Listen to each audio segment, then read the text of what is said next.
CBSE 2026 के नतीजों में आखिर क्या गड़बड़ी हुई? क्या हो अगर जिस उत्तर पुस्तिका के लिए आपने पूरे साल तैयारी की, उसे ठीक से जांचें ही ना? इसलिए नहीं कि आपने गलत जवाब लिखा था, और ना ही इसलिए कि प्रश्न बहुत मुश्किल था, बल्कि इसलिए क्योंकि स्कैनिंग, अपलोडिंग, सर्वर क्रैश होने, धुंधले पन्नों, पेमेंट फेल होने और सॉफ्टवेयर की कमियों के बीच खुद सिस्टम ने ही आपको दगा दे दिया। इस साल पूरे देश में लाखों छात्रों ने जब अपनी 12वीं के नतीजों के बाद सीबीएसई पोर्टल पर लॉगिन किया, तो उन्हें कुछ ऐसा मिला जिसने उन्हें अंदर तक हिला कर रख दिया। कुछ छात्रों ने बताया कि उनके नंबर उम्मीद से बहुत कम आए हैं, तो कुछ ने शिकायत की कि स्कैन की गई आंसर शीट इतनी धुंधली थी कि उन्हें पढ़ा ही नहीं जा सकता था। कुछ का कहना था कि उनकी सप्लीमेंट्री शीट गायब थी, तो कुछ का दावा था कि अपलोड की गई आंसर शीट उनकी थी ही नहीं। और इस पूरे विवाद के केंद्र में है सीबीएसई द्वारा शुरू किया गया डिजिटल मूल्यांकन का एक नया तरीका, जिसे ऑन स्क्रीन मार्किंग सिस्टम या ओएसएम कहा जाता है। तो इस साल सीबीएसई के नतीजों में असल में क्या गड़बड़ी हुई, और क्या भारत के सबसे बड़े स्कूल बोर्ड ने बिना पूरी तैयारी के एक डिजिटल प्रयोग में जल्दबाजी कर दी? इतिहास में पहली बार सीबीएसई ने 12वीं बोर्ड के मूल्यांकन के लिए देश भर में ऑन स्क्रीन मार्किंग सिस्टम लागू किया। शिक्षकों द्वारा पेन से कॉपियां जांचने के बजाय आंसर बुक्स को स्कैन किया गया, एक डिजिटल प्लेटफॉर्म पर अपलोड किया गया और कंप्यूटर स्क्रीन पर उनका मूल्यांकन किया गया। सीबीएसई ने कहा कि इससे प्रक्रिया तेज, अधिक पारदर्शी और अधिक कुशल होगी। कागजों पर यह बात सही भी लगती है। आखिरकार यूनिवर्सिटी और आईबी और कैम्ब्रिज जैसे अंतर्राष्ट्रीय बोर्ड पहले से ही डिजिटल मूल्यांकन प्रणालियों का उपयोग कर रहे हैं, लेकिन यहां पैमाना बहुत बड़ा था। अधिकारियों ने बताया कि इस साल करीब 98 लाख आंसर बुक्स को डिजिटली स्कैन किया गया, और प्रत्येक आंसर बुक में औसतन करीब 20 पन्ने होने के कारण बहुत कम समय सीमा के भीतर लगभग 1.96 करोड़ पन्नों को स्कैन, अपलोड और मूल्यांकन करना था। केवल इसी बात ने बुनियादी ढांचे और कॉपियां जांचने वालों पर भारी दबाव बना दिया। फिर तो शिकायतों की बाढ़ आ गई। जब सीबीएसई ने 13 मई को 12वीं के नतीजे घोषित किए, तो पास होने वाले परीक्षार्थियों की संख्या पिछले साल की 88.39% से गिरकर 85.20% हो गया। वैसे पहली नजर में 3% की गिरावट बहुत बड़ी नहीं लग सकती है, लेकिन एक ऐसे देश में जहां बोर्ड के नंबर कॉलेज एडमिशन, स्कॉलरशिप और करियर का रास्ता तय करते हैं, इस गिरावट ने तुरंत चिंता पैदा कर दी। इससे भी महत्वपूर्ण बात यह है कि ये ठीक उसी साल हुआ जब नया ओएसएम सिस्टम पेश किया गया था। ये अपने आप में ये साबित नहीं करता कि सिस्टम के कारण ही ये गिरावट आई, लेकिन इसने असहज करने वाले सवाल जरूर खड़े कर दिए। विद्यार्थियों ने जल्द ही आंसर शीट की स्कैन कॉपियों और री इवैल्यूएशन के लिए अप्लाई करना शुरू कर दिया, और यहीं से स्थिति और बिगड़नी शुरू हो गई। री इवैल्यूएशन पोर्टल 19 मई को खुला, और खुलते ही लगभग तुरंत क्रैश हो गया। छात्रों ने लॉगिन न होने, बिना कंफर्मेशन के पैसे कट जाने, डाउनलोड लिंक काम न करने और एप्लीकेशन एरर आने की शिकायतें की। पोर्टल के अचानक मेंटेनेंस मोड में चले जाने के बाद कुछ छात्र आधी प्रक्रिया के बीच में ही फंस गए। सीबीएसई को बार बार डेडलाइन बढ़ानी पड़ी, क्योंकि छात्र सिस्टम को ठीक से उपयोग ही नहीं कर पा रहे थे। एक समय तो पेमेंट गेटवे ने भी काम करना बंद कर दिया। कुछ छात्रों से ज्यादा पैसे वसूल लिए गए, तो कुछ से कम। पैसे कट जाने के बावजूद कई लोगों को कोई रसीद नहीं मिली। आखिरकार केंद्रीय शिक्षा मंत्री धर्मेंद्र प्रधान को दखल देना पड़ा, और उन्होंने सीबीएसई से इस पर विस्तृत रिपोर्ट मांगी।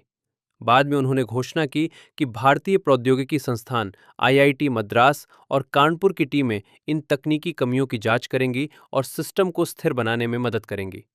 वित्त मंत्रालय ने पेमेंट गेटवे इंफ्रास्ट्रक्चर को मजबूत करने के लिए स्टेट बैंक ऑफ इंडिया और बैंक ऑफ बड़ौदा सहित सार्वजनिक क्षेत्र के बैंकों को भी इसमें शामिल किया, लेकिन तब तक इंटरनेट पर छात्रों और अभिभावकों का गुस्सा फूट चुका था। और फिर वो आरोप सामने आया जो शायद सबसे ज्यादा चौंकाने वाला था। दिल्ली के एक छात्र ने दावा किया कि पोर्टल पर अपलोड की गई फिजिक्स की आंसर शीट उसकी थी ही नहीं।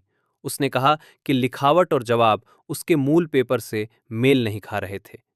सीबीएसई ने बाद में स्वीकार किया कि वास्तव में कॉपियों की अदला-बदली हो गई थी और उन्होंने छात्र को उसकी मूल आंसर बुक सौंप दी। अन्य छात्रों ने भी इसी तरह की चिंताएं जतानी शुरू कर दी। अब कल्पना कीजिए कि आप 17 साल के हैं, अपने जीवन की सबसे महत्वपूर्ण परीक्षाओं में से एक की तैयारी कर रहे हैं और फिर आपको पता चलता है कि आपके नाम पर अपलोड की गई आंसर शीट शायद आपकी है ही नहीं। ये डर ही सिस्टम पर से भरोसा उठाने के लिए काफी है। छात्रों ने धुंधले स्कैन, घूमे हुए पन्नों और ब्राउज़र के तत्वों के आपस में टकराने के स्क्रीनशॉट भी शेयर करने शुरू कर दिए, जिससे उनके लिखे जवाब छिप रहे थे। कुछ सप्लीमेंट्री शीट पूरी तरह से गायब थीं, तो दूसरों ने इशारा किया कि सही ढंग से टिक किए गए मल्टीपल चॉइस सवालों में भी 0 नंबर दिए गए थे। अधिकारियों के अनुसार ओएसएम सिस्टम में एमसीक्यू का मूल्यांकन डिजिटल ओवरले के जरिए किया जाता है। इसका मतलब है कि अगर स्कैन का अलाइनमेंट थोड़ा सा भी खिसक जाता है, तो सॉफ्टवेयर चुने गए सही जवाब को पकड़ने में फेल हो सकता है। शिक्षकों और शिक्षा विशेषज्ञों ने भी चिंताएं जताईं। कुछ मूल्यांकनकर्ताओं ने कथित तौर पर फरवरी में ही चेतावनी दी थी कि उन्हें नए सिस्टम के लिए पर्याप्त और व्यवस्थित ट्रेनिंग नहीं मिली है। और ये बात काफी मायने रखती है, क्योंकि स्क्रीन पर एक लंबे डिस्क्रिप्टिव उत्तर को जांचना कागज पर जांचने जैसा बिल्कुल नहीं होता। डिजिटल मूल्यांकन पर हुए शोध से पता चलता है कि भले ही कुल विश्वसनीयता एक जैसी रहे, लेकिन ऑन स्क्रीन मार्किंग के कारण कॉपियां जांचने वालों के नंबर देने में बड़ा अंतर आ सकता है, खासकर लंबे निबंध जैसे उत्तरों में। फिर स्क्रीन की थकान भी एक पहलू है। जरा सोचिए, कंप्यूटर स्क्रीन पर लगातार सैकड़ों हस्तलिखित कॉपियों की खराब क्वालिटी और सख्त डेडलाइन के बीच जांचना। कागज पर पूरी तरह से साफ दिखने वाली आंसर शीट स्कैन होने के बाद धुंधली या फीकी पड़ सकती है, और एक बार ऐसा होने पर कॉपी जांचने वाला महत्वपूर्ण पॉइंट्स को पूरी तरह से छोड़ सकता है। सीबीएसई का कहना है कि उसने खराब इमेज क्वालिटी वाली 68,000 से अधिक आंसर बुक्स की पहचान की थी, जिन्हें दोबारा स्कैन करना पड़ा। खबरों के मुताबिक 13,500 से अधिक कॉपियों को मैनुअल तरीके से जांचने की जरूरत पड़ी, क्योंकि बार बार स्कैन करने के बाद भी उन्हें पढ़ा नहीं जा सका था। ये संख्या ही आपको बताती है कि सिस्टम पहले से ही दबाव में जूझ रहा था। अब निष्पक्षता से कहें तो डिजिटल मूल्यांकन अपने आप में कोई बुरा विचार नहीं है। ये कॉपियों को लाने ले जाने के झंझट को कम करता है, डिजिटल ऑडिट ट्रेल बनाता है और पारदर्शिता को बेहतर कर सकता है। समस्या आधुनिकीकरण की नहीं है, समस्या इसके पैमाने, तैयारी और क्रियान्वयन की है। यहां तक कि अब भी बोर्ड ने सार्वजनिक रूप से विस्तार से ये नहीं बताया है कि व्यापक तकनीकी शिकायतों के बावजूद मूल्यांकन की गुणवत्ता को कैसे बनाए रखा गया। इस बीच राजनीतिक हमले तेज हो गए हैं। कांग्रेस के वरिष्ठ नेता जयराम रमेश ने सरकार पर लाखों छात्रों के शैक्षणिक भविष्य को अधर में लटकाने का आरोप लगाया। उन्होंने सवाल उठाया कि लागू करने से पहले ऐसी गड़बड़ियों का अंदाजा क्यों नहीं लगाया गया। और राजनीति से परे यहां यही असली मुद्दा है, क्योंकि ये सिर्फ स्क्रीन पर दिखने वाले आंकड़े नहीं हैं।